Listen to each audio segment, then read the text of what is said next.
Basement floor Ausa उपजिल्हा रुग्णालय इमारतीच्या तळमजल्यात एकाच वेळी 213 टू व्हीलर्स आणि 101 कार्स पार्क करता येतील इतकी भव्य पार्किंग क्षमता विकसित केली जाणार आहे।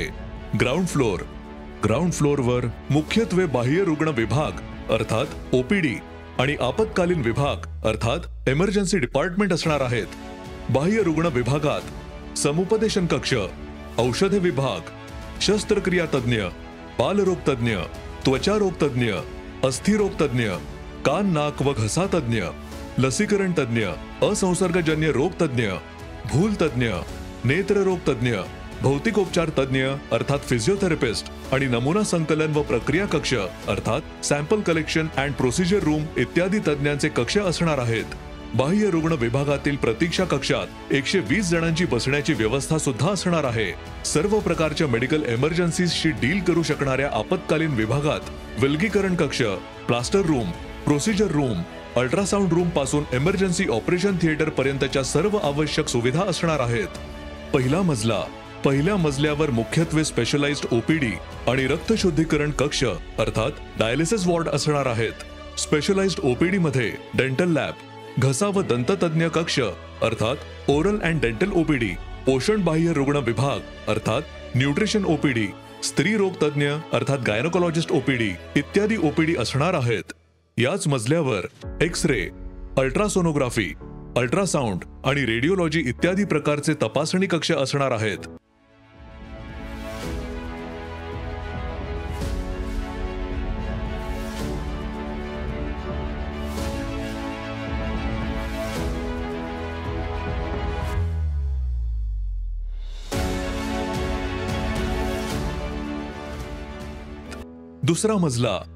दुसऱ्या मजल्यावर मुख्यत्वे ऑपरेशन थिएटर कॉम्प्लेक्स आणि जनरल वॉर्ड असणार आहेत। ऑपरेशन थिएटर कॉम्प्लेक्स मध्ये 2 सुसज्ज अशा ओटी रूम्स आणि सुसज्ज नेत्ररोग ऑपरेशन थिएटर असणार आहेत। याच मजल्यावर 30 खाटांचे सुसज्ज असे जनरल वॉर्ड ही असणार आहे।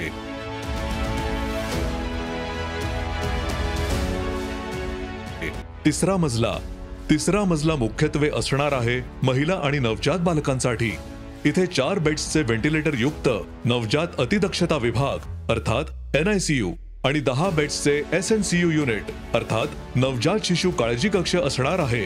या NICU आणि SNCU कक्षात तर झालेल्या नवजात बालकांवर सर्वोत्तम उपचार केले जातील। प्रसूती झालेल्या मातांची विशेष काळजी घेण्यासाठी इथे 12 बेड्सचे नवमाता व नवजात शिशु कक्ष आणि 5 विशिष्ट लेबर डिलिव्हरी अँड रिकव्हरी अर्थात LDR रूम्स असणार आहेत। याच मजल्यावर प्रसूतीसाठी आलेल्या महिलांसाठी 5 बेड्सचे ANC वॉर्ड अर्थात प्रसूतीपूर्व काळजी कक्ष आणि 5 बेड्सचे PNC वॉर्ड अर्थात प्रसवोत्तर काळजी कक्ष असणार आहेत। प्रसूतीशी संबंधित शस्त्रक्रिया करण्यासाठी एक ऑपरेशन थिएटर सुद्धा असणार आहे।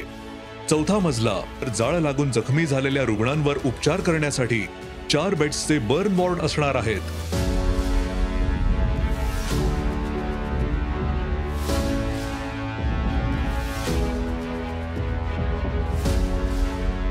इथे कुपोषित बालकांसाठी 10 बेड्सचे NRC वॉर्ड अर्थात पोषण पुनर्वसन केंद्र आहेत। कुपोषित बालकांना संतुलित आहार देऊन त्यांचे पुनर्वसन करण्याचे काम या वॉर्ड मधून केले जाणार आहे। याच मजल्यावर 6 बेड्सचे डे केअर युनिट असणार आहे। या ठिकाणी रुग्णांसाठी व नातेवाईकांसाठी प्रतीक्षा कक्ष असेल। औसा उपजिल्हा रुग्णालयातील प्रतीक्षा कक्षाचे वैशिष्ट्य म्हणजे कक्षात असलेली लायब्ररी अर्थात वाचनालय।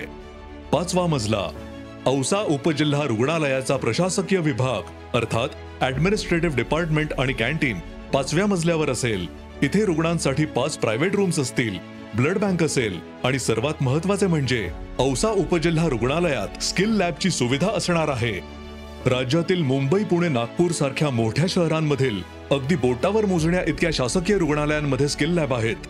अशा मोठ्या रुग्णालयांच्या पंक्तीत आपले औसा उपजिल्हा रुग्णालय ही असणार आहे। ही अभिमानाची बाब आहे।